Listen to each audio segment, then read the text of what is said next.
अगर किसी को जनरेशनल वेल्थ क्रिएट करनी हो तो वो कैसे कर सकता है?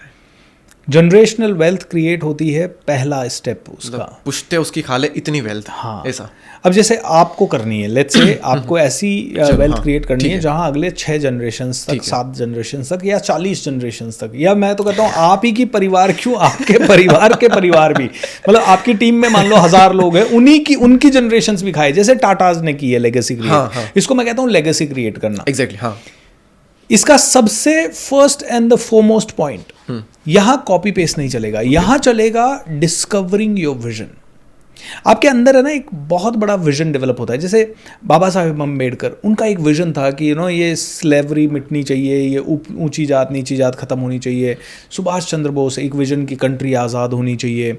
धीरू भाई अंबानी एक विजन की भाई मुझे तो बहुत बड़ा दुनिया का सबसे बड़ा एम्पायर क्रिएट करना है। रतन टाटा साहब एक विजन, या उनके पिताजी का एक विजन की भारत की खुद की ऐसी होटल्स और ऐसी चेन्स और ऐसे इंफ्रास्ट्रक्चर होना चाहिए कि which can be really best in India, in the world. Even Dubai को आप देखो, उनका एक विजन था कि पूरा वर्ल्ड हमारे पास आना चाहिए। तो जनरेशनल कुछ भी करना है तो एक बार बहुत बहुत बहुत बड़ा विजन डिस्कवर करना होता है। और विजन कभी भी ये नहीं आता कि कॉपी पेस्ट कर लिया। जस्ट इमेजिन करो, A.R. रहमान को शुरू में सोचा होता है यार ये अंबानी बहुत पैसा कमा रहे हैं, एक काम करते हैं अपन भी अंबानी की तरह करते हैं। तो A.R. रहमान नहीं बन पाता। और अंबानी को अगर किसी दिन लगे कि यार मुझे तो अमिताभ बच्चन जैसा फेम चाहिए कि जहाँ मैं खड़ा हो जाऊँ वहाँ करोड़ों लोग मेरे को देखने के लिए आ जाएं, तो फिर वो अंबानी नहीं बन पाते, है ना। So I think they have to figure out, वो डिस्कवरी विजन वो अंदर से आता है। अंदर से एक अपने अंदर होता है ना एक गट फीलिंग। आज दीपक भाई और मैं बात कर रहे हैं, लेकिन मेरी एक गट फीलिंग है कि मुझे ऐसा जीवन जीना है। तो बस वो अंदर की गट फीलिंग को फिगर आउट करना है और एक उससे लॉन्ग टर्म की क्लैरिटी। तो यहाँ पे एक बहुत ही अच्छी सी चीज़ मैं आपको बोलता हूँ। देखिए, दुनिया में जितने भी बहुत पावरफुल लोग जिन्होंने जनरेशनल वेल्थ क्रिएट की है, उन्हें 25 साल की, एक क्वार्टर सेंचुरी की क्लैरिटी होती है। जो बहुत ही एवरेज आदमी है, एक एवरेज आदमी, उसको एक क्वार्टर की भी क्लैरिटी नहीं होती, मतलब उसे पता ही नहीं है अगले 3 महीने में क्या होगा। और एक बिलो एवरेज आदमी है, उसको शाम के क्वार्टर की भी क्लैरिटी नहीं होती है। सो देखिए, क्वार्टर में फर्क है, क्वार्टर सेंचुरी की बात करते हैं। तो पहली तो जनरेशनल वेल्थ की ये स्ट्रेटेजी।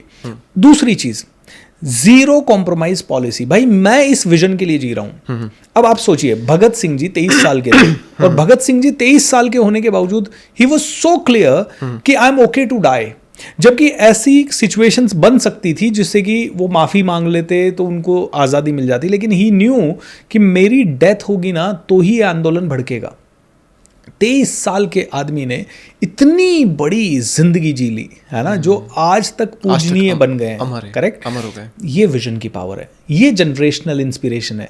तो देखिए, भगत सिंह जी 23 साल जिए लेकिन आज तक लोगों को इंस्पायर कर रहे हैं। विवेकानंद जी 40 साल जिए लेकिन आज तक इंस्पायर कर रहे हैं। ऐसे ही धीरू भाई अंबानी ने एक बहुत बड़े विजन के साथ शुरुआत की, तो उनके बच्चे, और अनिल अंबानी ने वो विजन खोते ही जनरेशनल वेल्थ भी पास ऑन हुई तो एक लेवल पे चली गई। अब वापस से न्यूज़ आ रही है कि उनके बच्चे टेक ओवर कर रहे हैं और धीरे धीरे वो अप हो रहे हैं।